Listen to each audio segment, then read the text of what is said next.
I really like how Henry's really focusing online. Henry, I can tell that you're really looking closely at those illustrations. So teaching second graders in person and online at the same time is definitely a new challenge that we're faced with this year. It's a little stressful, to be 100% transparent. You know, one thing that we're all having to do is just roll with it.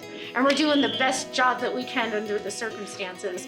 It's kind of fun to have a new challenge. Okay, friends at home, ready? This is my 17th year in education, and it kind of makes you feel like it's your first year all over again, because you're really trying to think very intentionally on the most efficient, innovative ways to present information so that online kids can get the same information your in-person kids are getting, and just different creative ways to do that. I think that there's a lot of, technical issues as far as hearing what they're saying and communicating with them in an authentic way, like the kids in the classroom.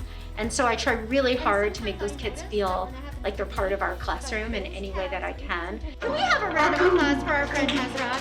That was awesome! It is great that we have the technology to be able to do it. The Riva system has been really pretty easy and straightforward to use, and a lot easier than I anticipated. The benefits is that these kids can just, continue to learn at home as if they were here. I like that they feel like they're part of a classroom community. I like that they can ask me questions. I like that their parents could be working and that they're doing this independently and I'm in charge of them during that time. So I think that's probably really great for their families.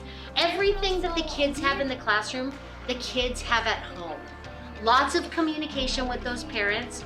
We have the microphone, which is obviously a huge bonus, especially when I'm wearing a mask all day, so that the kids can always hear me. Who can find a scary word? The tricky thing is making sure that the kids at home and the kids in school are getting, equitable instruction and attention and feeling that same connection. And I think we're really trying hard to come up with different ideas and different ways where they feel connected. I just try to teach them in the same way. So they're both kids at home and kids here are getting the same live instruction. They have the same materials. They're participating in the same way. Every once in a while, I'm in a scenario in which kids at home have to do things a little differently, but I try to make sure that the learning outcomes are the same. I try to have an upbeat day every day, whether they're online or whether they're in person. It's really important that we keep kids happy.